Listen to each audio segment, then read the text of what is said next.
Another strike. No, I wasn't struck down. Hey, welcome to MC and Mad Talk to Civil War. This is episode 24, Gettysburg, part 3, which is day 2 of actual battle.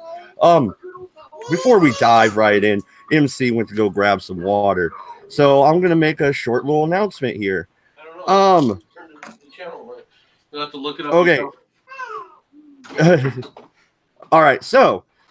You know the little thing that pops up in the chat that says, watch what you say, YouTube might censor you? Yeah. Don't give a shit about it anymore. Don't care. Don't fucking worry about it. I'm not going to give a fuck anymore. They already came back to me and said, hey, Mad Dodge Productions, we will not monetize you. You're a dirty Nazi cunt, and go fuck yourself. So, so with know that you. in mind, Oh, well, that's nice. Yeah.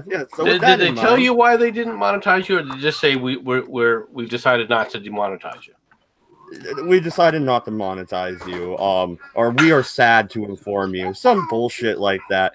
Well, you know, I was going to try and clean up my act a little bit, but fuck them. Let the Nazi penguins march. You see, this is the problem. When they act like that, then it's really a case of, well, then the gloves are off, really, isn't it? Then why would you even try to comply if they're acting in that way? So stupid.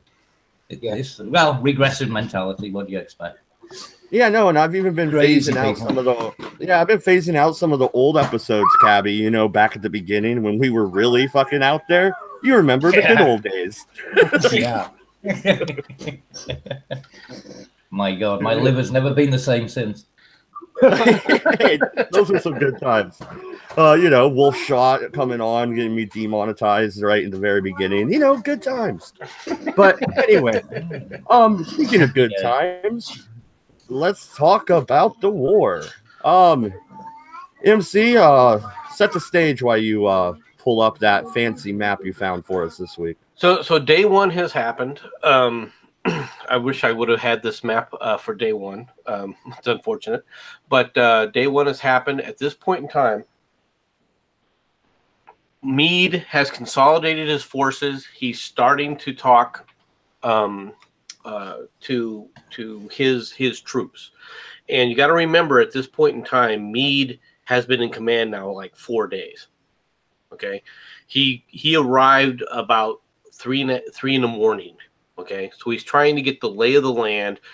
He's trying to find out, okay, what's good in this position and what's bad in this position, right? And how do I want to realign his troops? And he begins to order a realignment in his troops. On the Confederate end, okay, Lee is determined to attack and destroy Meade. All right, he has day one in his mind, but he hasn't destroyed the enemy. So he is bound and determined not to let this day go by where he doesn't finish the job. And he thinks they're ready to go. Is this kind of his white whale? And yes, I used a Moby Dick reference, but isn't that what this is? Like, wasn't Lee obsessed at this point? Borderline, yeah. I mean, he wanted to end the war. And he's got it in his head, which is kind of like a white whale, that this is the way to do it. This is the only way to do it. He's convinced he's right. And what's more is he's, in his own mind, he's crossed the Rubicon. Okay? You got to remember, all right, I mean, you argued for it early on when you said, well, we can't let Vicksburg fall. Lee should have moved troops down to Vicksburg. Okay? Lee has had that Faustian choice, and I've given you the reasons why Lee didn't do it, but it was still a Faustian choice. You know, it's sacrifice one or sacrifice the other. So therefore, he's like, okay, this is the strategy that we have. It's the only strategy we have to win the war. All right. So from that perspective, yeah, it is the right way because he's in a corner in mentally. All right, saying that this is what's going to cause us to delay things. This is what's going to convince the North that they can't conquer us and that they have to at least sue for peace. Has Lee received word of Vicksburg's fall as of yet? Because I think it fell during day one, right? No, it actually doesn't fall until July 4th, the day after day 3 of the battle. Oh, okay. All right. And, But well, don't you think another reason why it's crossing the Rubicon is because really, this was a defensive war in the eyes of the Confederates from the very beginning. They wanted independence. They didn't want to conquer DC. But now Lee has crossed into Pennsylvania. He is threatening DC, and it's more of a civil war at this point than it was from the beginning, in my opinion. well, you got to understand something, and people have to understand something. The forces that are being pressed on the Confederacy. The Confederacy is in dire straits already. Okay, it doesn't have the resources, and the longer the war goes on, this is something that most people tend to forget about. The longer it goes on, the stronger the Union is going to get. The Union is not going to get weaker. The Union's forces are going to get stronger. It's got the supplies. It's got the industry. All right. It can increase daily. All right. On massive levels. You're seeing right now the Confederacy is already having problems logistically keeping their troops in shoes, in clothes, and things like this, whereas the Union's not having any problem like that. And what's more is they're increasing in capabilities. Their guns are getting better. They're getting more powerful. They have plenty of ammunition, all right, and resupply. The South is going, even if it started to go to the other way, even if it started to get better logistically, will never be able to catch up. So the longer the war actually goes on and turns into a war of attrition, actually it's better for the Union. They can't hold, and that's one of the problems when you're on the defense. You've got to convince the other side to quit fairly soon, especially when you don't have the supplies to continue on the fight. Now, let's go ahead. Let me go ahead and share this map. All right. I hope everybody can see this. This is actually pretty cool. I wish I would have gotten to this website sooner because it's really cool. And this is day 2 of the map. There is not a day 3, unfortunately, so I can't do a day 3. Not that Mad Dodge would have wanted it anyway. But what you'll see here is I'm going to go ahead and start this and stop it right away. This is the basic outline of where the troops are. And I'm going to, now you can see it's hard sometimes to see the gray here. I really wish they would have used the color red. It would have been it would have been easier to identify what these units are. Right now, you can go around and you can see right here is in reserve is Heath's division. Okay. Heath's division were the first ones to get engaged in battle on the first day. It fought all day long. All right. This is Seminary Ridge, basically right here. They have now taken it. They've pushed Gamble's troops off, and they've secured it. You can see that there's Confederate troops inside of Gettysburg. All right. Basically occupying Gettysburg. And you can also see parts of Early's division out here. Okay. And you can see where they're at. And these are going to come into fore. So Longstreet is arguing with Lee at the beginning of this, saying, look, okay, they're out in the open. We've got the Army of the Potomac out from underneath its breastworks in Washington. Now what we have to do is we have to swing around to engage in battle. We don't want to engage battle here. Lee says, no, we already engaged him here. We pushed him off of this area here. We drove him back to the town. This is where he's set up. Granted, it's a defensive position, but he figures his troops can do the job. And in fact, right here are Buford's brigade. This is Buford's brigade right here. They are guarding the Emmitsburg Road mainly because of this. All right, they're making sure that Trumbull can finish joining the rest of the Third Corps, which is under the command of Dan Sickles. Okay, Longstreet's corps is set up around here. This is McLaw's division. You'll see them get engaged. They're going to hit the left wing of the Union, and you can see more of his forces that are going to come up. All right, Third Corps is the corps under Longstreet. I mean, not Longstreet, but part of Early, I think. Okay, so before we end up moving on, as you said, Longstreet is arguing his case to Lee. Could it have been done? Can you now redeploy and leave this battle, leave the enemy in your rear as you try to swing around towards Washington? I mean, I don't know what Longstreet was really thinking here. Okay, here's the problem you got, right? In order for what Longstreet wants to do is he wants to pull these guys back through here and start coming down Hagerstown Road and start to try and sweep around, do some kind of a large sweeping movement around this end, around this the right end of the Union. This isn't going to be easy, okay? For one thing, if you start pulling these troops out here and moving them along, okay, well that is doable.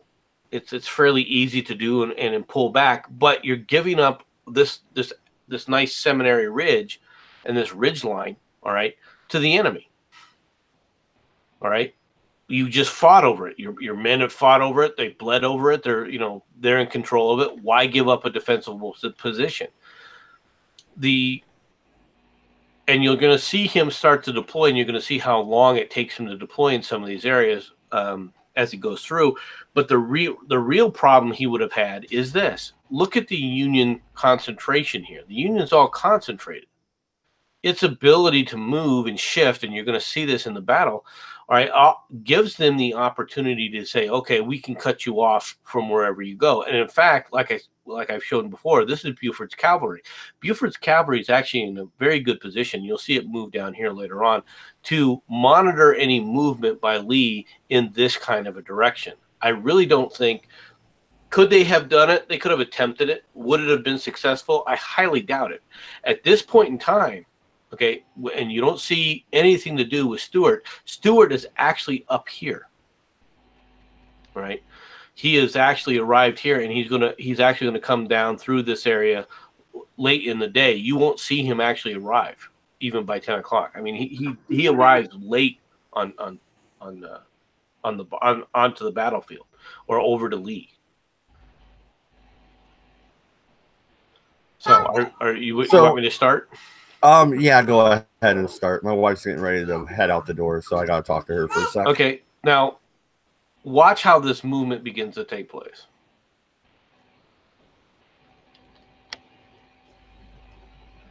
I don't know why it's not working now. Got it. There we go. And what you're seeing now is Lee has given orders to Longstreet to attack the right wing or the left wing rather of the Union, and he's trying to move his forces in a position here.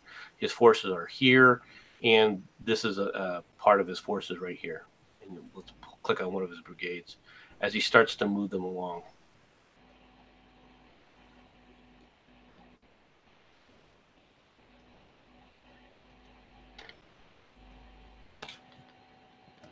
Right, and what you're seeing now, let me pause this. What you're seeing now is them coming online. This is a wood line here. They're not out in the open, but between this point and the roads is about a mile. Okay, so they can see each other here. Okay, this is another ridge line. They can see each other and their movement here. Now, this is going to be kind of important because the whole purpose of doing this is to set up along here. Even though that they're under cover, you can still tell that there's forces in this area. And you can tell that they're moving and they're watching them. You now see Buford's cavalry are now ordered out of this position and moved over. You see the rest of, I think this is 3rd Corps or 5th Corps arriving. Right? Now, these units are all Longstreet's corps from the 1st Corps. And what he's going to do is he's going to realign them along this flank here to create a flanking movement here. This is the Third Corps of the Union Army and is under the control of Dan Sickles. You're going to see now. Let me explain something about this map. One of the problems with this map is you see these blue squares. What you can't tell is how powerful these units are or how strong these units are. Are they full up? They talk about, for example, right here is Vincent's brigade, and you're going to see it move up and to protect Little Round Top. And then you're going to see it kind of split apart as the 20th Maine is identified, which we'll talk about the 20th Maine's defense. Okay, but you don't know how strong these are. It's not indicated by the size of these blocks necessarily. It's not necessarily accurate to their size. That's the first problem. All right. The other problem is time wise, I can't completely vouch for the time of all this, but you'll notice here we're almost at noon. All right, and we haven't seen any combat. Neither side is ready to actually attack. Lee, people have asked, okay, well, what if Lee would have, or what if Longstreet would have attacked in the morning? Okay, well, you can tell these forces, he could have sent these forces against this left and the center of the Union lines, but there was no way he could flank this. And look at the concentration of forces here. It would have been suicide to send these guys through there at this time. Like Pickett's charge happens, a day later, right? It would be suicide. So he needs to get these troops into a position where he can. He can't just take this group here and move it down here and shift, because that leaves a huge gap in his lines here, and they can't afford that. Okay? Now, he is under orders, like I said, to hit the Union left. The Union right, in this fishhook part right here, is for Early to attack. And it's supposed to coordinate this attack with Early's division, all right, so that both attacks take place simultaneously. And the key was going to be once Longstreet attacks, all right, because you can hear the battle begin, you should then know, okay, as long as you were in place and ready to go to start your attack, all right, so both wings will be attacking simultaneously. That's the plan here, right? MC, can I ask a quick question? Sure. What is the disposition? I mean, where are the cannons? Where are the riflemen? The general infantry. I mean, is there any particular layout in terms of the? Okay. That's something else that I don't like about this map that I wish a little bit on. I remember the answer to that, right, is most of the Union artillery is right up here at this point in the triangle. That is their lines. And the Confederates are waiting for their artillery to be drawn forward. These are all mainly infantry. Right here is right along this edge is where the Union artillery is. Right along these lines. Now, the way they moved artillery back then is an artillery unit would be attached to whatever size group it had. Okay, so like each division had a battery or possibly two, depending upon how heavy it is. It's not a separate command unit of itself. So in each one of these major brigades, like for example, Vincent here, he has a battery. He has a battery of artillery, right? Which is a battery is between 4 and 6 guns.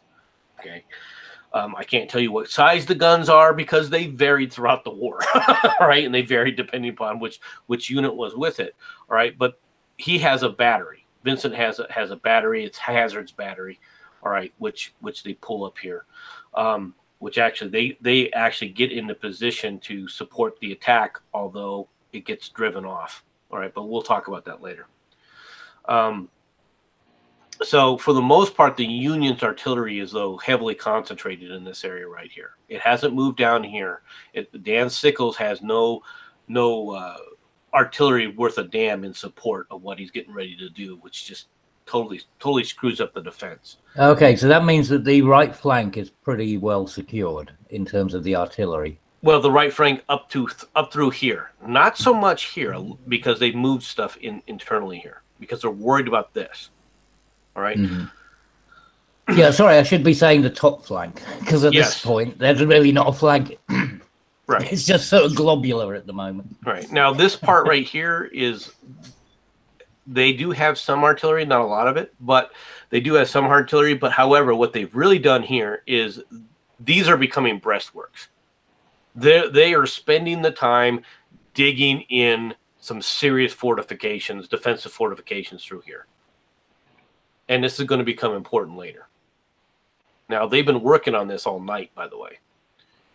Okay, this is what Gordon was bitching about. And Gordon actually, his brigade is right up here. Initially. You'll see him move down. They move into position here. All right. You ready to continue? Do you have another question, Kevin? Go ahead. I'm sorry. The Confederates is like Mad Dog said. Sorry, I did have a quick question. Mm-hmm. What is the difference in terms of like armaments and rifles? Yeah, what is the equipment situation at this point? At this point in time, the Union guns are beginning to standardize. They're a little more powerful, but not significantly. All right. But what balance are there of numbers on each side? All right. I mean, the difference in certain combat capabilities, or actually Buford's cavalry has. You're starting to see the Union be handed the Spencer rifle, which are breech loading rifles, right? Which increases their rate of firepower significantly. But overall, at this point in time, as far as battle tactics and battle capabilities, or material capabilities, they're pretty much even. All right, as far as 1-to-1 rifles and so forth, with one exception, and that is the Confederate sniper rifles are actually pretty far superior at this point to the Union sniper rifles. Right now, yes, I remember hearing something about that. Now, there was a number of reasons for it, not the least of which is that the powder that the Southerners used was actually superior in quality, not quantity, but quality. All right, so it gave them an added advantage as well as their capabilities. But early on in the first part of the battle, it was telling, because that's how General Reynolds was killed, was through a sniper's bullet, in my opinion. Yeah, but I mean, there's also another factor that you won't bring up. Everyone knows the Yankees can't shoot. Come on. Say that now. Oh, yeah, well, let me all right, but go ahead. I'm going to have to refresh this thing again. I got it. The one thing about this that I don't like is sometimes when you click pause, it does what that is, where you got to go start back over again. All right, so let's get it back up to where it was. If you pause too long, apparently. Now, I want you to watch how some of this movement takes place. All right. What you see, once again, is the consolidation of Third Corps under Sickles. You'll see Gamble and Devlin, Buford's cavalry. They'll pull out of position to defend a wagon train down here. You see them pulling up on line just to say, okay, we're going to do this. But you'll notice the Union forces are nicely dug in here. Even though it doesn't look like Sickles is on line here, he actually is on line. They're lined up closer in this kind of a configuration rather than what they're showing here. All right. Now watch this goat screw.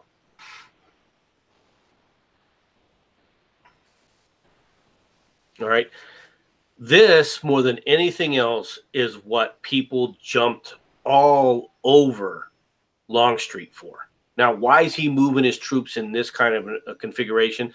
He's way back where they can't be seen, so he can get them in a line to try and iron out where he wants them and where they're going to go. But look at the amount of travel that these units are doing. And look at the corresponding amount of travel that isn't going to have to take place because of the Union, because of where they're located. Now, Meade, once again, has told Sickles to set up on Little Round Top and lengthen the line and then refuse the line with Second Corps. This is Hancock's area right here, Second Corps. All right. But Good old Dan Chile- Stickles doesn't like the fact that he can't really see as well as he wants to, so you'll see him move out his entire corps out of position, off the high ground, and out of support of the artillery. Once Longstreet gets them online, he basically starts sending them in for the attack. And he orders Hood, this is either Hood's division, I believe, to go into the attack. Hood is actually right here as part of this group.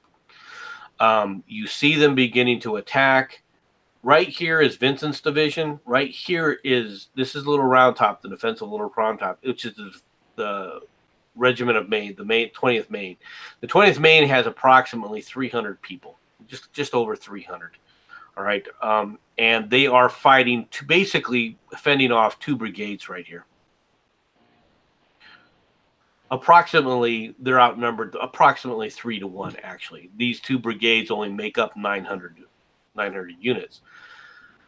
And you see how fast and how quickly the Union troops, because of their interior lines, can travel. Now you're seeing all this. It looks like, wow, they're starting to break. They're starting to break. Okay, they're going to break off. But at this point in time, the 20th Maine saves Little Round Top. These guys here, I'm going to go ahead and pause this, have literally gone up Little Round Top 9 separate charges in an attempt to dislodge Vincent and the 20th Maine off of Little Round Top. But where's the support there? There's nothing coming in support. There isn't any support. You're correct. The Confederates had no support, but you can see the Union starts to move in support, right? Yeah, that's what I mean. You know, you got the Union, and then you got this other guy fucking about, doing circles in the background. Right. You know. Now it's at this point here. Okay. Remember that this was supposed to be a coordinated attack. Both wings of the Union force was supposed to be attacked. This battle was going on from 5 to 7 o'clock. It's 7 o'clock before the battle begins on the right wing. Oh, God, this thing. And that's a problem right there.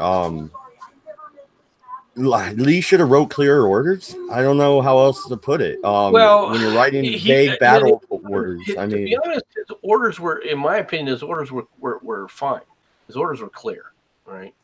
I'm going to stop the sharing for the moment so I can get us back to where you can see it again. His orders were fine. Right. The difference is if you remember at the beginning of this battle, all right, and on this screen. The forces that were under Early were not in position, and there was a belief, I think, by Early that he could get them into position fairly easily. This was a mistake on Early's part. Okay. Well, it seems pretty clear there that the Confederates were spread out way too thin. They didn't have support units in place when they made their initial assault. No. They were on the outer end, and there was no way of bringing up extra support for these attacks. That's very true. Yeah, because they stretched themselves out way too far down into the south, or I don't know if it's a north-south map or whatever. But no, this is a north-south map. You're actually seeing the Confederates come in from the north. This is the strange part of the battle is the Confederates actually came I was wondering about that because I was sitting there thinking, why are the Unions coming out of the south? But believe it or not, that's just it's a consequence of where the troops were when it came in there. This is a strange situation in that they are coming from the north. This is a north. The orientation for these roads and everything is correct. All right. No, it just seems to really. I don't know. Yeah, but Cabby, if he disconnected an entire portion of his force and just left them to rot. He didn't even provide any support in order to help them maybe retreat if the shit went bad. There was no. Well, go ahead. I'm sorry. I was going to say that they didn't seem to appear to allow for any kind of retreat or reforming into a secondary phase of attack or something. Kind of like balls to the wall. And that is what Lee wanted. But Lee wanted the attack to be hitting both both wings simultaneously. All right, let me see if Still I can do wouldn't this have real worked quick here. 'cause it was so the compactness of the Union forces and where they were. Well, no, it's really not that. It's just you overextend yourself. I mean, what do you expect? Well, the thing is, though, he was trying to extend the line out so he can get a flanking maneuver on that wing. But if the Confederates could have coordinated the attack and like Lee wanted, I think the battle could have maybe went a little bit different. No, but that's the thing. That's well, what I mean, Matt. Because if they'd have actually had support behind that line that made the initial assault on that flag, then maybe it would have been viable. But just to leave it with its dick in the wind. There's a problem here, and you're going to see it happen. All right. Now you're seeing once again. This is the deployment here. Here's you see Longstreet deploying. Look up here. All right. Do you see any movement by Early? Now he's supposed to be setting up for the attack against here, an attack against the right wing. You see Longstreet getting into position. You don't see any movement from Early until way too late, until the attack begins, and then he begins his setting up. Actually, that's a pretty good recovery for them at the bottom there. Well, the Union is outnumbering the Confederates already at this point in the battle, right? At this point right here, actually, in this area right here, the Confederates really do outnumber the Union temporarily. As this battle starts to go forward, though, now the Union can bring in troops for backup, and that's what you're going to see here. And then this really is kind of West Point ideal scenario, isn't it? And then you end up with this. This ends any chance of the Confederates winning. Now, notice you still haven't seen these movements come out of their initial phase. This battle is raging. Everyone can hear it, and only now are you seeing Early actually start to move his units in line to attack. And this is an entire new corps that hasn't been damaged, it hasn't been bloodied, it hasn't been in battle at all, and it has now moved into position. Can you hit pause real quick? Huh? You want me to hit pause? I'm sorry. Yeah, hit pause. Yeah, okay, I mean, that was a massive support. Look at these scattered Union forces. Why aren't they captured? Which ones are you talking about? These right here? Yeah, where the Confederates had them, and they had a giant hole right here, and that they don't even go into. Looks to be a hole here, right? Yeah. It's a race though, because going from here to here is going uphill, and watch what happens.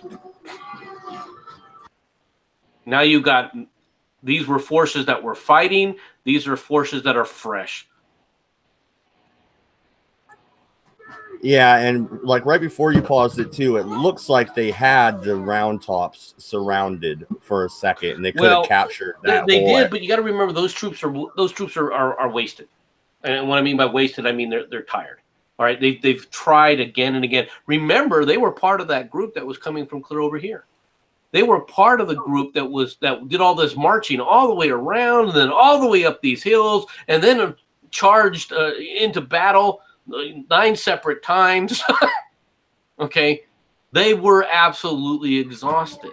Well, let's lay it on the table. What is the how long are you estimated to survive an attack like that, especially if you have to charge up a hill 9 fucking times in the Civil War? Well, it kind of depended upon the situation. Well, you wouldn't expect to be there for the 9th one. You wouldn't expect to be there for the 9th one, that's for sure. No, but by the 9th time you were charging up, now this is a heavily densely wooded area as well. All right, so people are hiding behind trees and so forth, but at the same time, the Union has built defensive positions. They're hiding behind defensive positions in the defense while you're walking up there. Yeah, you can hide behind a tree, but he's hiding behind freaking rocks and barriers and everything else because he was waiting for you.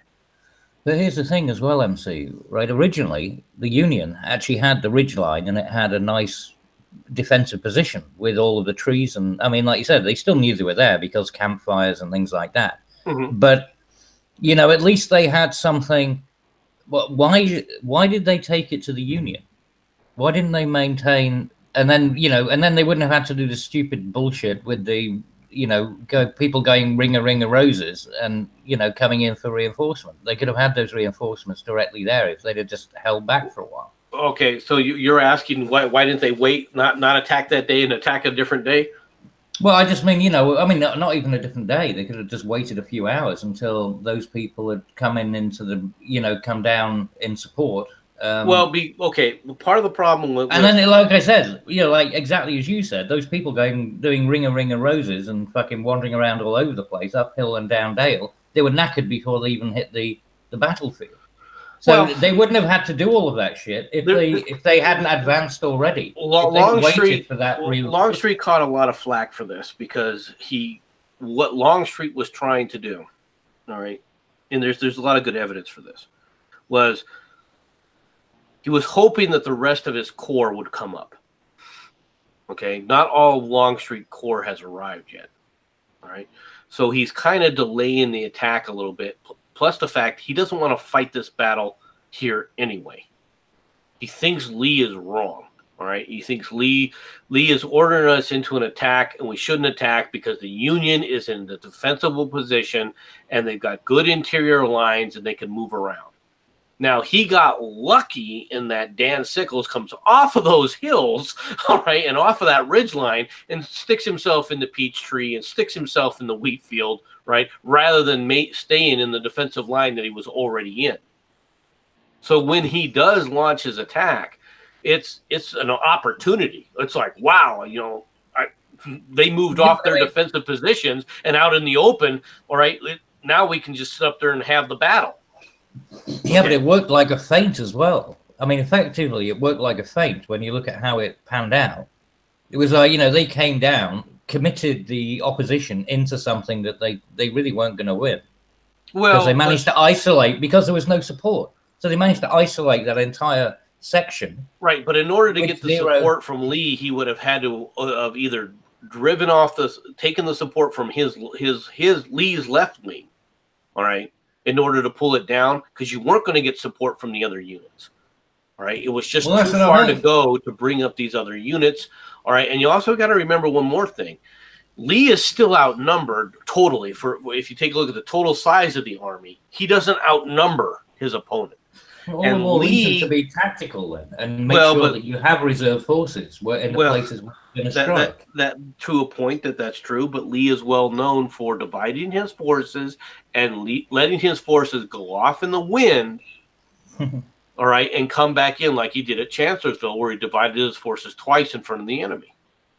So Lee doesn't consider that necessarily a negative.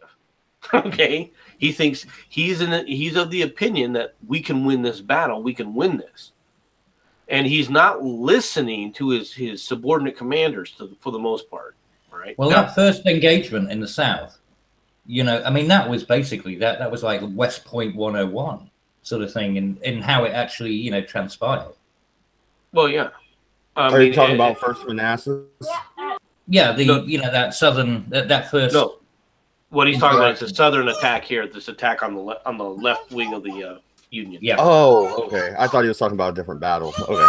No, he's talking about this battle here, and you can see where the forces were aligned, though. All right, and if when he kicked it off, which was approximately about 5 o'clock in the afternoon, right, or at the beginning of the evening, all right, if they could have kicked it off at the same time on the right wing, it's possible that it could have frozen Meade into confusion, saying, okay, I don't know which one to give support to.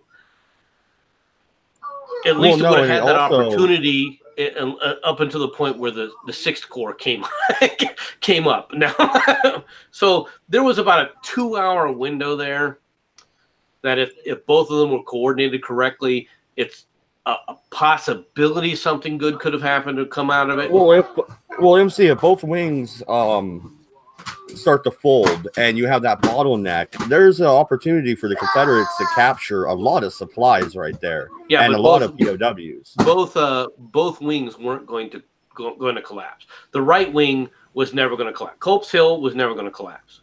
Yeah, by the way, this idea of capturing people is a very bad idea. It just it holds up your entire forces. You really don't. You'd rather kill them than capture them. Yeah, but Cabby, when I say capture, I say we strip them of their shoes, we take their fucking guns and ammo, and we exchange them. Like, they get to walk home barefoot. Yeah, like I said, it's time consuming, and it's you could be better. Your forces' time can be better utilized. Oh, sometimes, but that's not the way. Cabby doesn't know. You know why they came to Gettysburg to begin with? Shoes. Well, they were consolidating that way, yeah. But the Heath's division was going there with the intention of getting a shoe factory and taking the shoes. take your kids to Gettysburg, MADD. Yeah, we're invading Gettysburg for some shoes. Yeah, go some Nikes. But okay, so the right's not going to fold, but if the left does, you can still have the same outcome, especially if you get them to break and run. Yeah, if you could get them to break and run, which they almost do with Sickles' group, but Sickles gets support. Now, the thing is once again, you had another corps coming up, and the corps arrives about 6:30, so about an hour and a half is the most that you had any opportunity. And you still had Second Corps, which could easily add to the support initially, right? So the likelihood of you actually making a breakthrough there is not very good, okay? Plus, whether you like, one of the things that the Union can do is the Union can move its artillery into these positions and help with the defense. It's one of the advantages that they have here at Culp's Hill. Now, but military historians like to point to Day 3 as Lee's biggest blunder. I almost say it's the fight here on Day 2. What do you think? Well, in essence, it was probably Day 2, all right, only because. But I would say it from this perspective. Day 2 was his biggest blunder because he shouldn't have fought here. Okay, he should have listened to Longstreet and said, "Okay, let's try and redeploy somewhere else," and maybe the outcome could have been different. All right, but don't you give up Stewart at that point, and perhaps some of the troops within Gettysburg, the town itself? Well, I don't think you're going to give up the troops that you have in Gettysburg. I think that, you could probably Meade being the kind of commander that he was. He's in a good defensive position. He's not going to sit up there and rush off of a defensive position, even when he sees them retreating through Gettysburg. Mainly because if he rushes into Gettysburg, all right, it becomes a house-to-house street fight, and he loses control of the battle.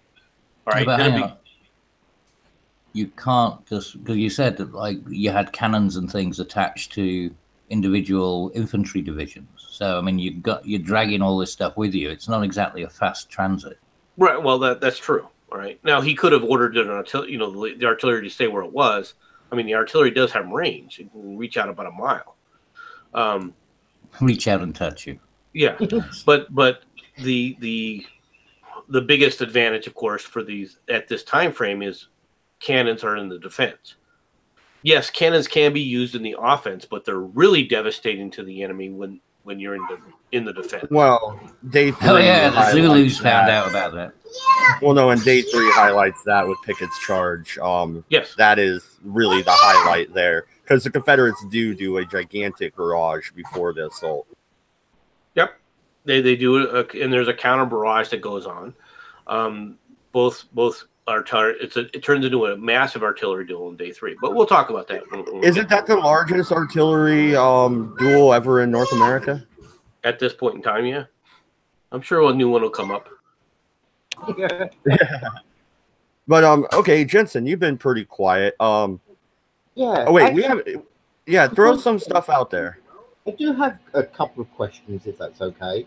Now, I'll admit I'm no expert on this time period and whatnot, but why the hell wasn't the South using incendiary devices to burn the trees and the wheat fields, therefore removing any cover the enemy had? And before anyone says, what about the smoke can be used by your people too. So why were they not doing this? Am I missing something, maybe? No, well, could they have set the things intentionally on fire and caused fires? Well, yeah, they probably could have. They don't have incendiary shells, Okay. Bring back the trebuchet. they don't have the ability to do incendiary shells because those have yet to be. Oh no, developed. I understand that, mate. What I'm saying is, it literally just takes a half a dozen idiots with a couple of small kegs and tube, spray the bloody ground as close as you can to it with lamp oil, bung a torch or something, run the hell away. Smoke covers you. Their shots are more likely to miss. Destroys the terrain, removes their cover, and at that point, they're going to have to pull back. Not the least being that, oh yeah, but you didn't want them to pull back. Well, first of all, the battle in the peach tree orchard and the battle at the wheat field were to the Confederates' favor to attack at that point. If they forced the Union off of those positions, they were going to go back into the fortified positions on the ridge, which is where you didn't want them. Okay. Okay. Well, what about They needed sandwiches after the battle.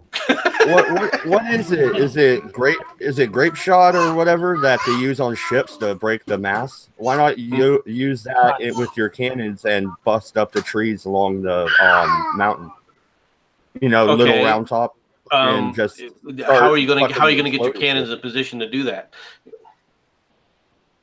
There's a huge disadvantage to try and get your cannons in position to do that, especially when the people that you're fighting, all right, have the high ground and can fire at your cannons while they're trying to limber, while you're trying to drag them up there. They have the advantage of reach. The high ground is kind of important here because if you got a cannon on high ground, all right, it dominates an entire area. It can fire further than the other cannons of the same type when it's on the low ground. Yeah, and Lee knows that with the heights. Everybody does. Yeah.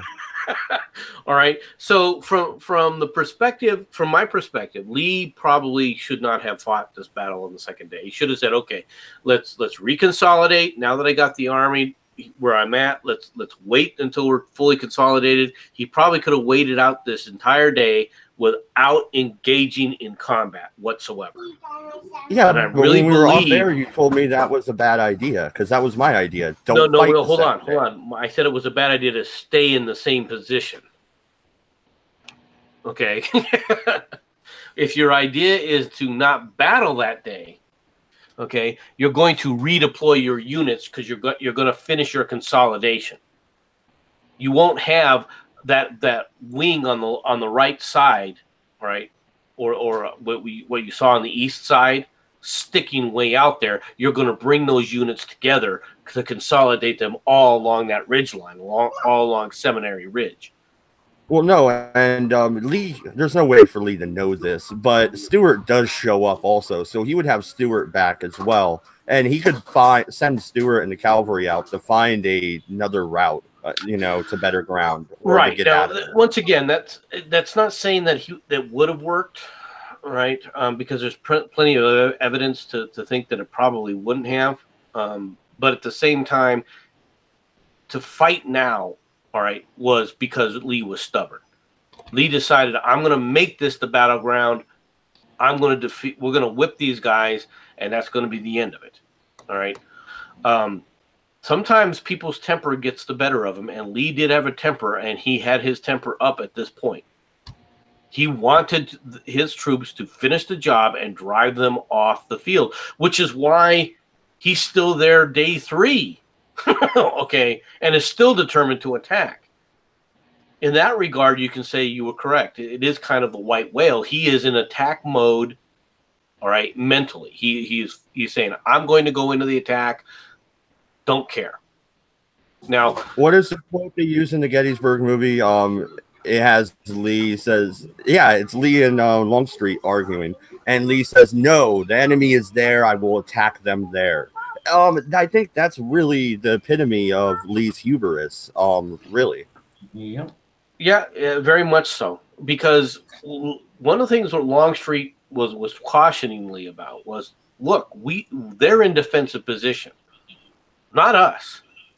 We're not in the defense.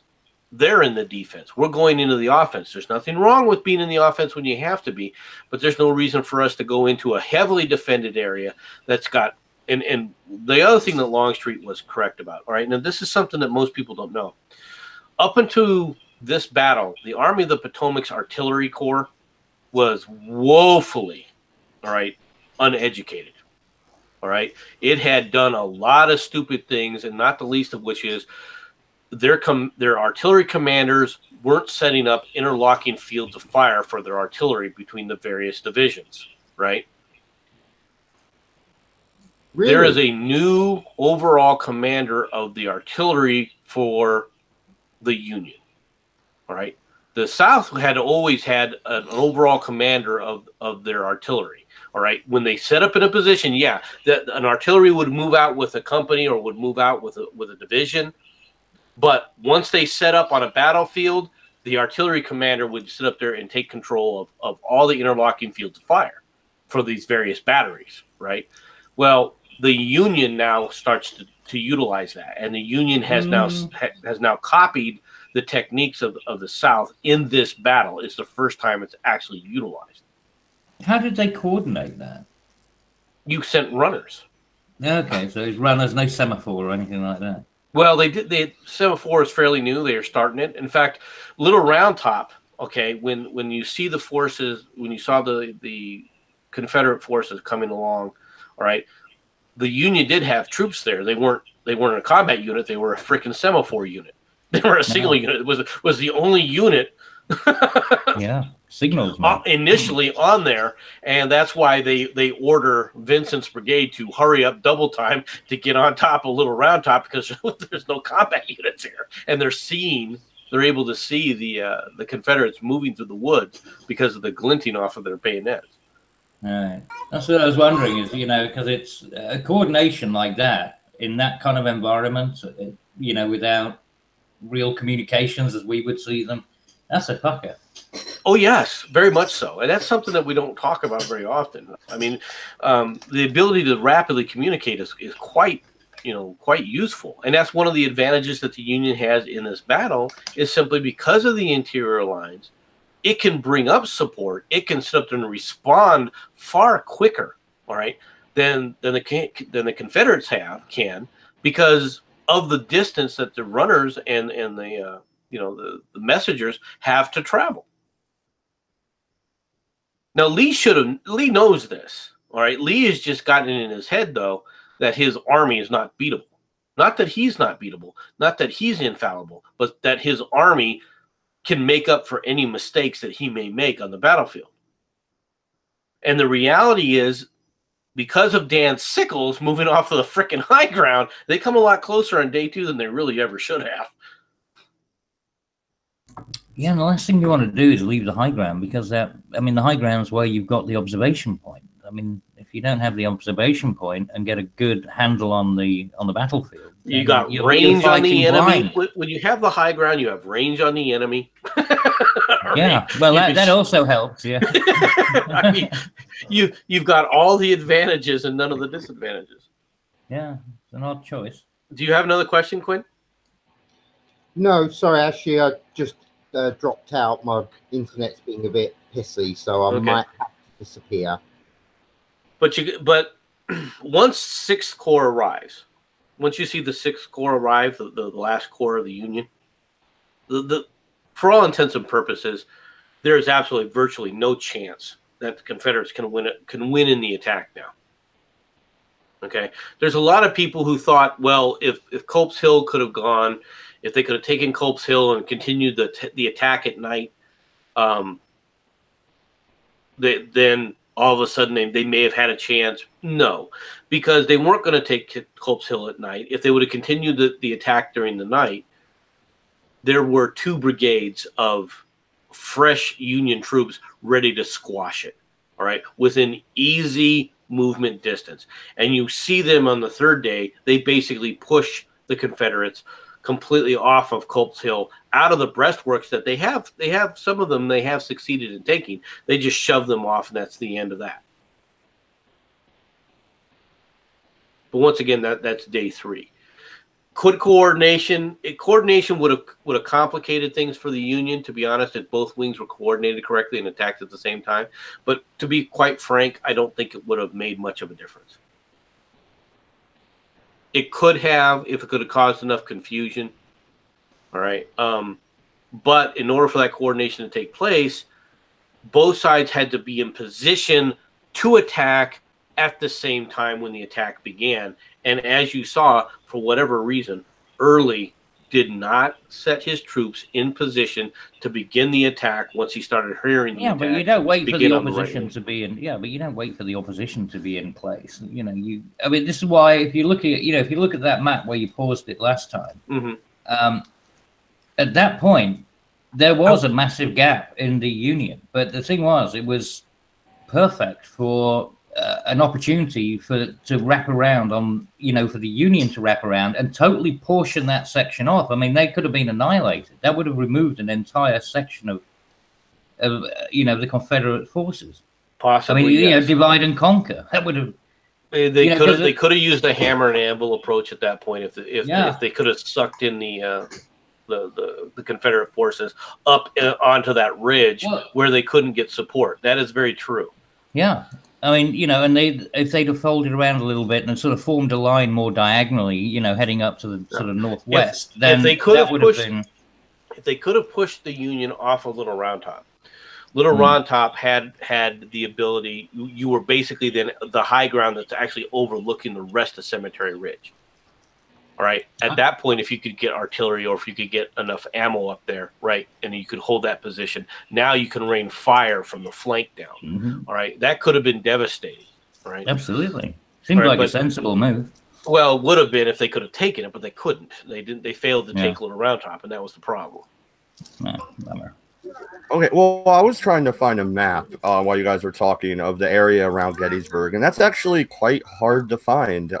It's just the battle maps that keep popping up because I wanted to see where could Lee redeploy, but I had no such.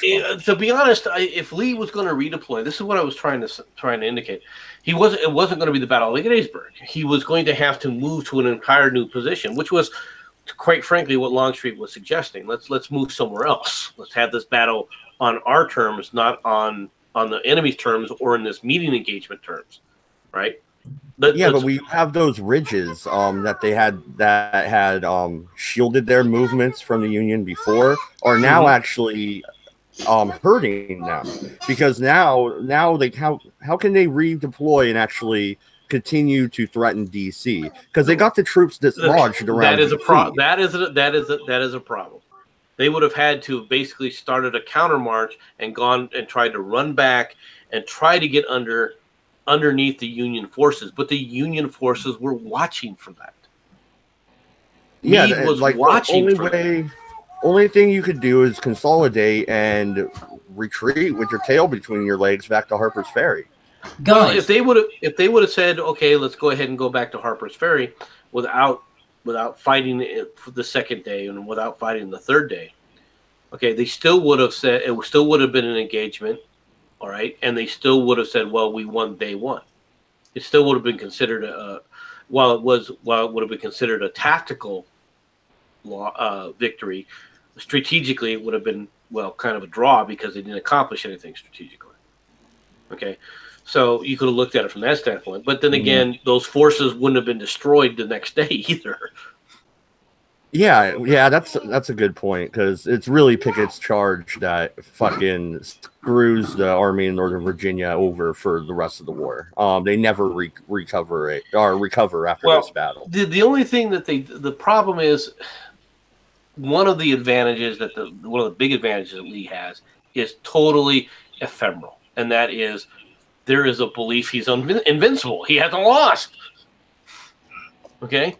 And that gives you, an advantage when your enemy thinks that you're invincible too. All right.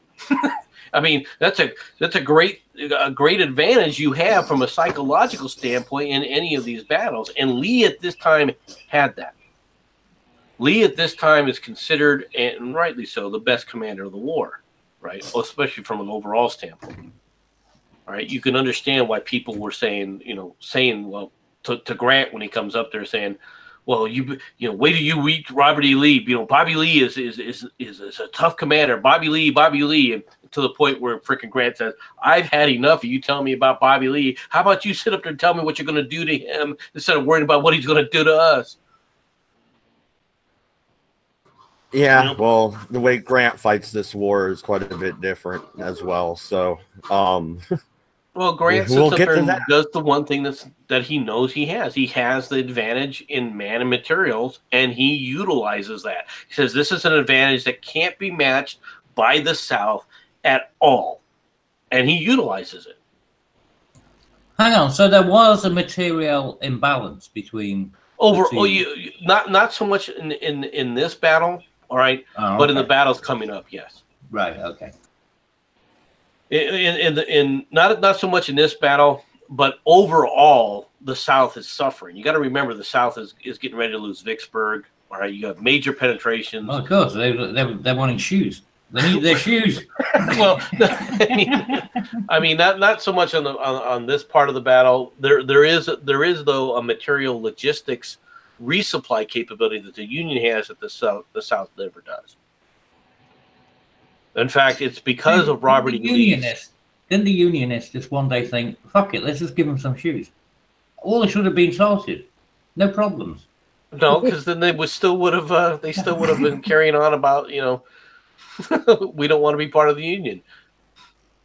Yeah, but at least now they'd have shoes. So when they fight the fucking anyway, no, it wouldn't. It'd be like the Obama phone people. They'd just fuck off and go back to that. They'd be happy with their phone. Okay, so around 9:30, 10 o'clock at night, the battle finally dies down. Where are the lines at the end of day 2? At the end of day 2, let me pull that back up if you don't mind. I'm gonna have to. And then we'll get to Stewart being dressed down by Lee when he shows up, and I think that's the end of day 2 almost. We still need. This is going to take a little bit for it to come out, and then I'll share it in just a moment. But yeah, toward the north, from the north, all right, Stewart finally comes through. He goes through. I think he's in Cashtown or Carlisle. I think he's at Cashtown, and he's able to finally come down from Cashtown, from almost directly north of Gettysburg. All right, through Gettysburg, and then moves in his huge wagon train, about 200 wagons he's captured of supplies, although they're not ammunition so much as food, right? And then delivers them to Lee, but Lee is, for lack of a better term, unimpressed. Okay. Well, here's the thing too. Now, the idea of Lee, even after day 2, all right, he could still redeploy, and now he has a bunch of food. He could send those wagons back down into Virginia for the troops when they get back. Send fucking Stewart to guard him or whatever. I don't care. And then just leave after day 2. You still don't need day 3, okay? Even after all the dust settles of day 2. You didn't need day 2. But the idea that Meade was going to attack on day 2 is, you can tell, all right, just from the deployment. If he was going to attack day 2, he would have done it in the morning.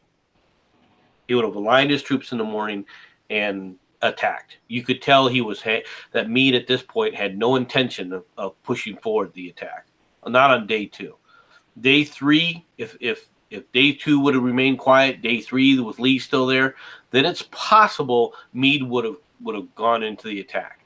But the reality is if that was only going to happen if Lee remained in the kind of widespread deployment that he was in.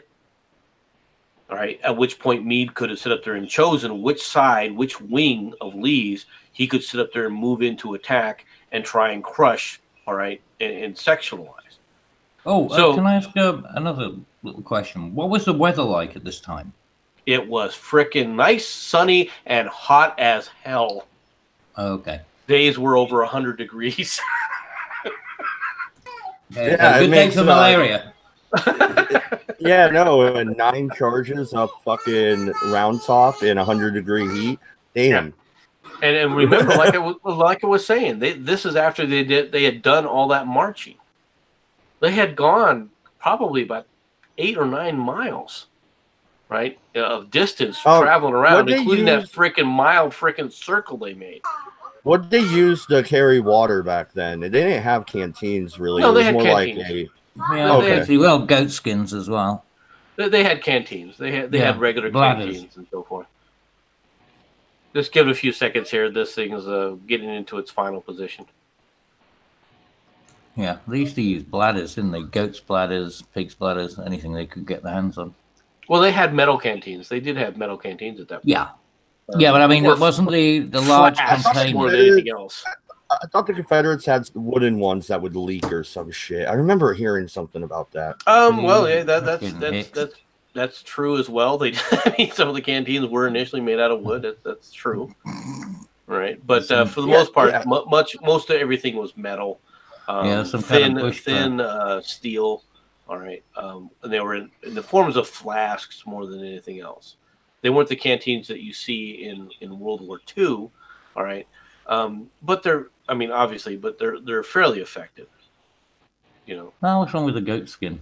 Perfectly reasonable. You know, or the usual. I mean, they were very good. They could hold a good liter or so, a good couple of pints. Well, that's true. I mean, you do have a point there. All right, let me go ahead and share this again.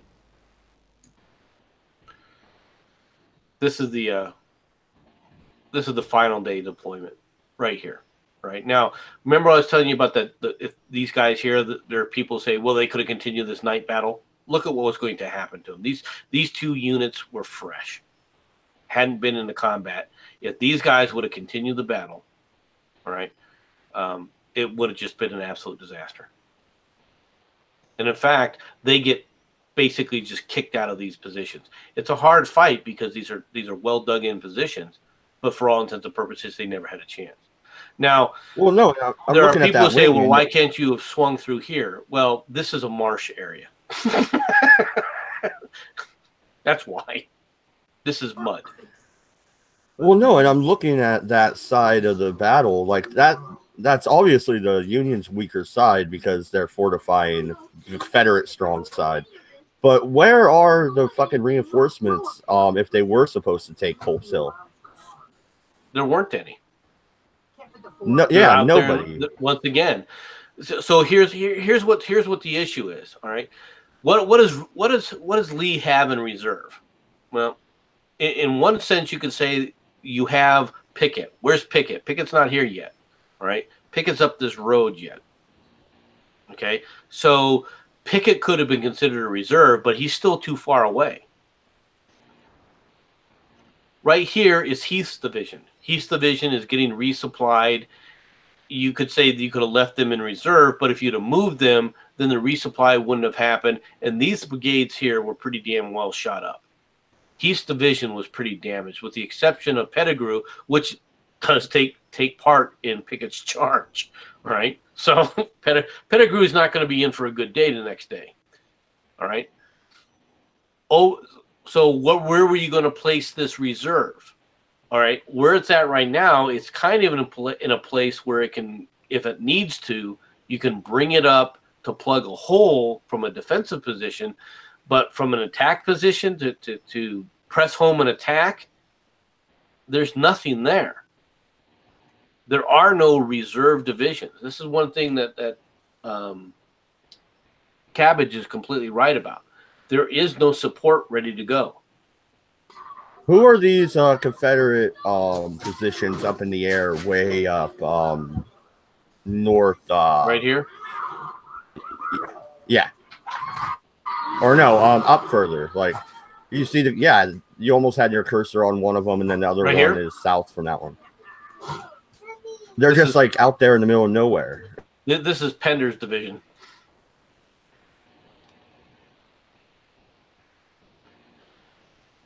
They're not out. They look like they're out in nowhere, but actually this is a ridgeline.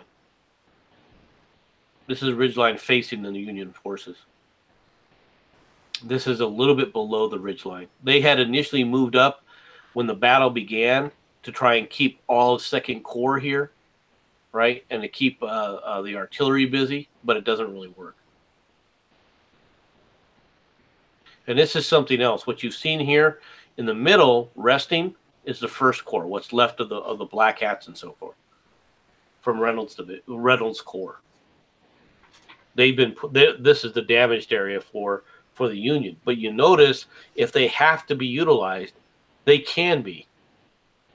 They're in a position to go up here or send them quickly down to reinforce any breakthrough that may happen down here.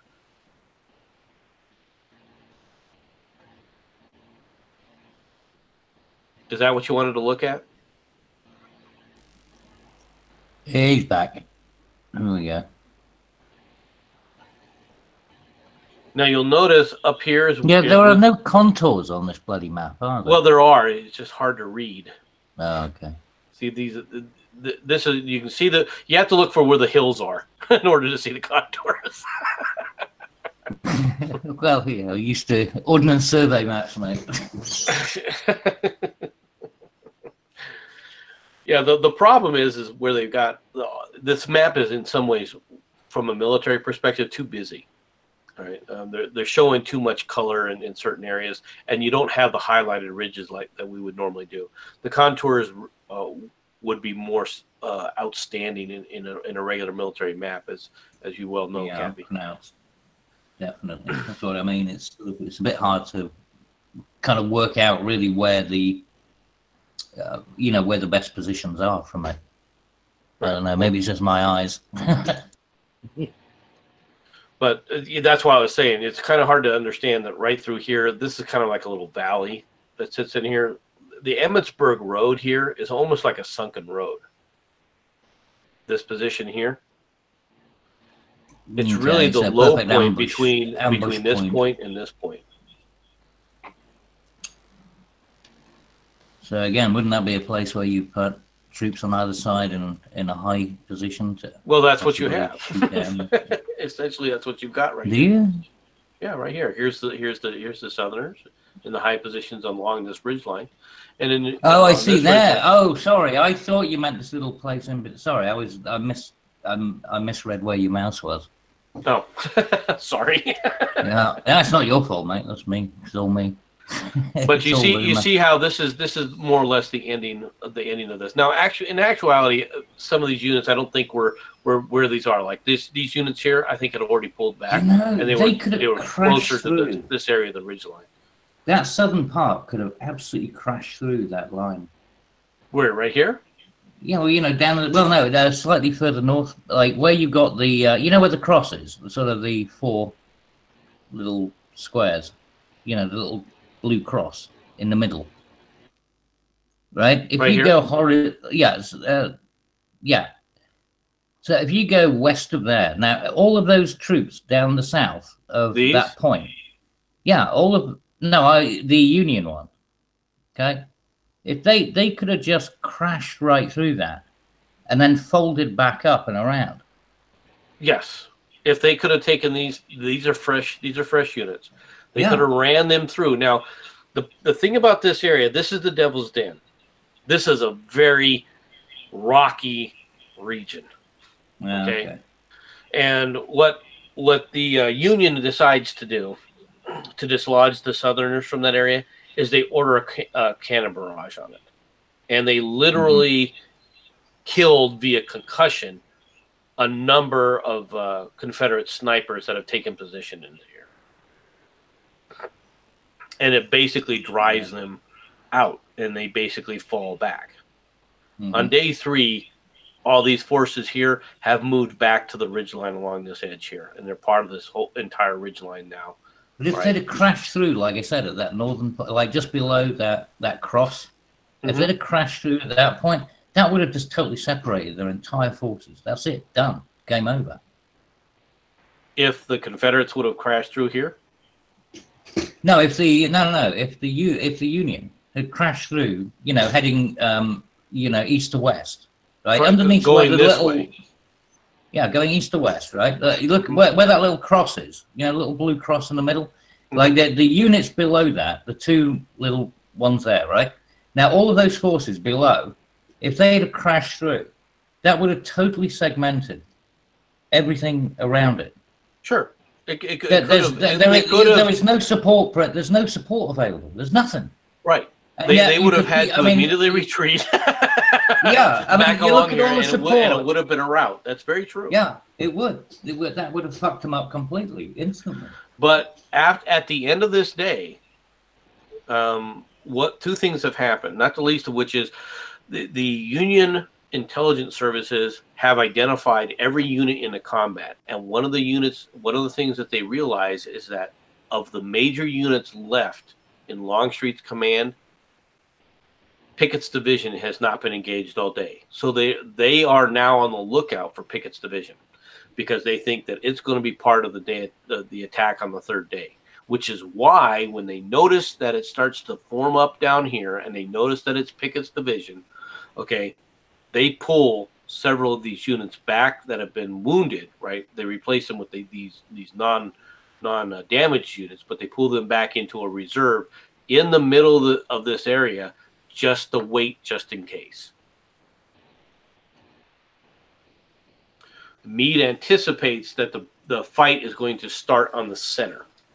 Okay, Lee, because of the battle on the right wing and the left wing, and he thinks have been partially successful in his mind. He thinks, aha, Meade is going to have to support and bring extra forces on either wing, and reinforce either wing. Therefore, the center will be weak, and we can crash to the center. He is making a massive estimation on absolutely no intelligence. He believes that he is making this decision. He's making that belief. That belief is because he thinks he knows how the Union commander is thinking, and he's not correct. He's not thinking like the Union commander in this case. But he was very successful at doing it prior to this. Well, this is also why they end up having this rumor that Lee had a heart attack. It was on day 2, I believe, that they say it happened. But I'm not sure if it happened or not. It's all speculation. Well, and that's, I mean, none of us were there. But you can see how, in a certain way, this presages the kind of problem that you're going to start seeing in World War I. And that is, once the commanders order the attacks, once the major commanders order the attacks, it's completely out of their hands. All they can do is sit and watch, right? Especially in this case, because they don't have control of the units when they start becoming and getting into trouble. But no, I would just like to point out it's not really necessarily the case. You can have orders, but you can also have contingency plans. And the one thing that they didn't have in World War I was contingency plans, because Haig's idea of a contingency plan is throw the next wave over the top. Well, it's a contingency plan. It's just not a good one. No. So let's get to the portion where we play What Would You Do in that situation. All right, MC, I'm pretty sure you already said, but let's say you're stubborn like Lee. You plan on fighting this fight no matter what. You're not going to reposition and withdraw. How do you win the battle on day 2? Well, I've said this one. I've already explained it, so I don't need to do it. I'll let MC do it for me. Well, my internet fucked up twice in a row there. So. If I was going to do something at this point, all right, and I'm Lee, right, I'm taking all my forces that are on the left wing of the Union, or the right wing of the Union. I'm dragging them back. Lee? Yes. He's Lee. You're meant to be the Union. What the fuck is going on He here? told me how to win it as Lee, so I'm answering his question. Ah, right. Okay. I would have pulled my forces completely from the right, from the right side, my left side. I would have placed them in built up a reserve on Seminary Ridge. I would have gotten all my forces out of Gettysburg and made this the battle lines east to west. And then the next day, all right, I'd have waited till about the same time after the artillery duel happened, and I would have sent all of them, all of my consolidated forces, right into there in an attempt to sit up there and see where I could crash through. and I would have had but by the forces that I pulled back from the right wing, they would have been the exploitation group. That whatever area looks like it's being exploited, you push them in, all right, to try and roll up either one of the wings if one of the wings fails, or to crash if the idea was to crash in the middle, to bust through the middle if you can get enough forces through the middle to run them through. So you just go all in at that point. At that point, you might as well. At that point, you run in as fast as you can across a broad battlefield and hope something breaks. If you're determined to battle that day, if you're determined to take that fight, it's the only chance you've got. What do you think the chances of it working would have been? I'm thinking Lee's army would have been destroyed in detail, but what do you think? Probably. I don't think it would have. I don't think it would have succeeded because of the amount of artillery that was left. The advantage, though, is at least the artillery that was left couldn't concentrate on Pickett. All right, it would have at least given Pickett's charge, if everybody was charging, at least a fighting chance. Well, Pickett almost breaks through, so you're right. They get close. They get close. A brigade gets in there. And it's a damaged brigade. It is not getting close. They were not close. That one small unit with no support was what was left. Hey, they gave it the old college try. Come on, I'm not denying that, but people believe that this is the high water mark because a brigade got to the ridge line. But it was a short brigade, probably only of a regiment at strength at most, right? And and it just got obliterated. Okay, none of Armistead Brigade gets away. That entire brigade is gone. That is actually one of the sad parts about that. Of the group of friends that we started off this whole Civil War series talking about, most of them are dead at this point, right? Yeah, they all die in this battle. The only one that survives is Hancock. Yeah, I forgot about that because we started this whole series talking about that group of friends. Yeah, Reynolds died in this battle. Armistead dies in this battle. Hancock is wounded in this battle. I hope it wasn't his writing hand. Spoilers? Come on, man. Don't tell us the ending. No spoilers. Yeah. Well, Reynolds is already dead. That's not a spoiler. Armistead is coming up. Hancock is not wounded yet, but will be soon. Yeah, these guys, this battle's great for their friendship. Yeah. Well, we'll talk about that on day 3. But I would have taken all these forces here as I'm circling. All right, all these forces here, right, and pulled them back through. I'm not seeing anything. To create a reserve. Probably, to be honest, I probably would have had the reserve here, and the main focus of the attack would have been trying to drive a wedge right at this area so that you can get between Little Round Top. I don't see a map. You don't see the map? Yeah, no, you stopped presenting it, so I stopped presenting you. But yeah. Did I? Okay, well, let me go ahead and. No, let's see. There. Things about as organized. Now you can see the map. What I would have done is brought them over into here, all right, because this is the closest support I could give to this part of the battlefield, and tried to concentrate firepower here in an attempt to drive. Instead of trying to drive through the middle here, right, I would have tried to drive through. Here's where I would have tried to concentrate my forces. All right, basically another attack along the entire left wing, hoping to then, if something starts to give way here, to run these units through here. Yeah, and why the fuck are these 4 units still sitting back around, 2 miles away in the rear? Which ones? These? So it's like the top left-hand side, yeah. These units have been thoroughly, they were engaged from morning till basically the mid-afternoon. Right, this is Heath's division. What's left of Heath's division?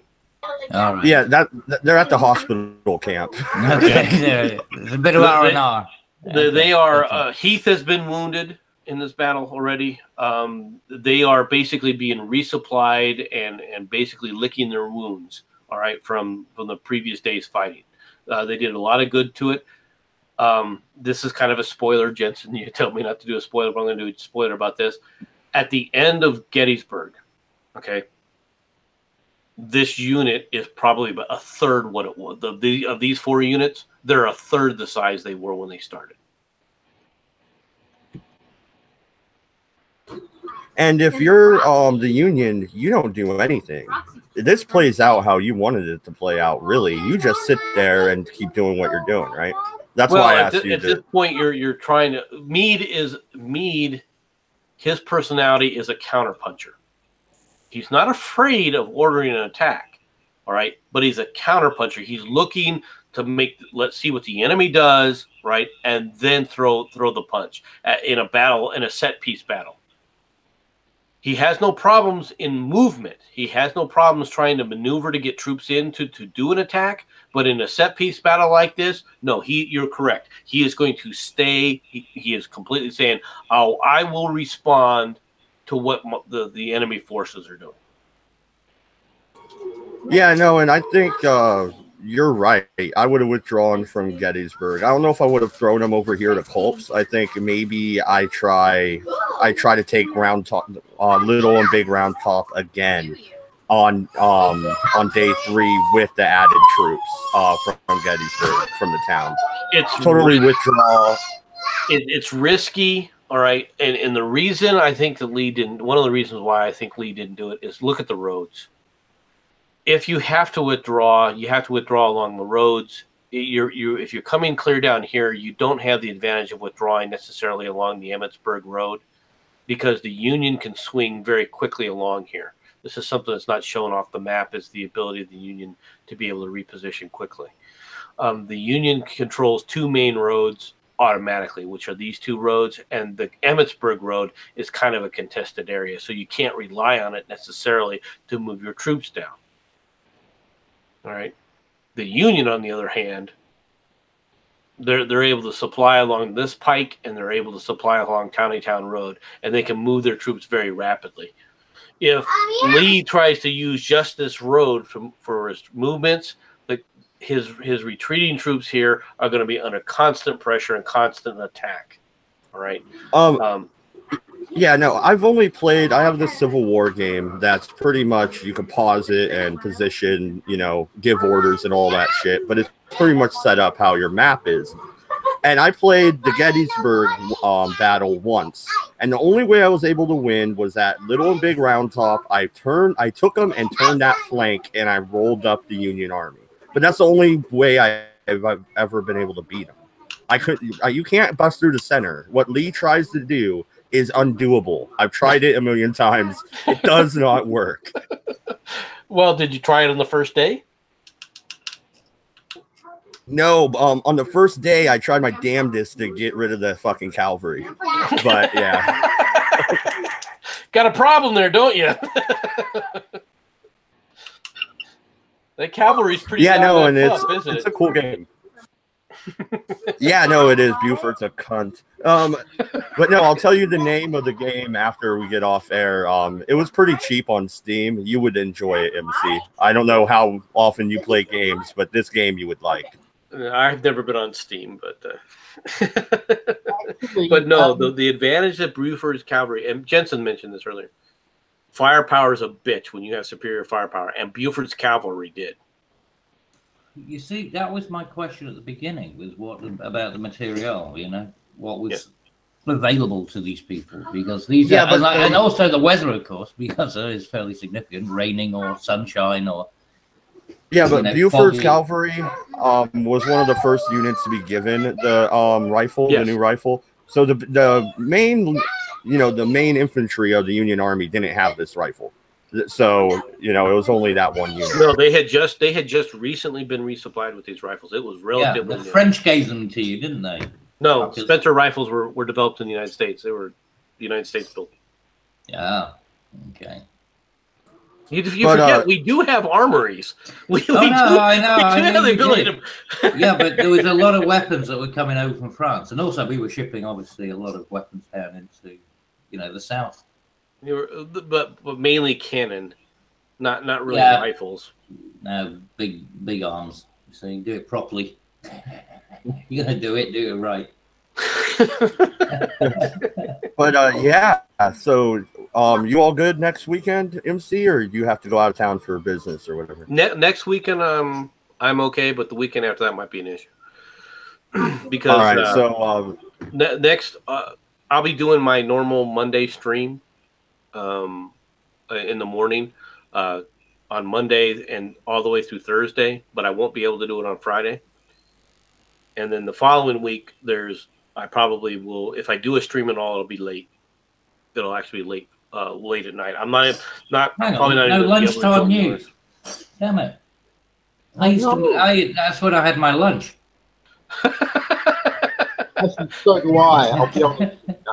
Yeah, I did. That was my lunchtime. 2 o'clock. I have to travel. All right, for work, so I apologize. Yeah, selfish bastard. how dare you have a job? Yeah, I kind of prioritize my family eating rather than giving you the news. Sorry. Yeah. Don't you have a phone? There's more of us than them. I do have a phone, but phones don't work when you're in a plane. Fair play. They do. But so next weekend will be day 3. I think there's only 2 more parts of Gettysburg, right? Because they stay after day 3, and Lee sits there. Yeah, daring we'll him probably for finish a up. minute We'll or probably so. finish up. Day 3 and 4 will probably go together because really, there's only one major engagement on day 3. The grand finale. Yeah. Pick it. Okay. Thank you everybody for watching. Hopefully, we'll be doing the red eye tomorrow at the usual time. So, good night, good luck, and don't go to France without a yellow vest.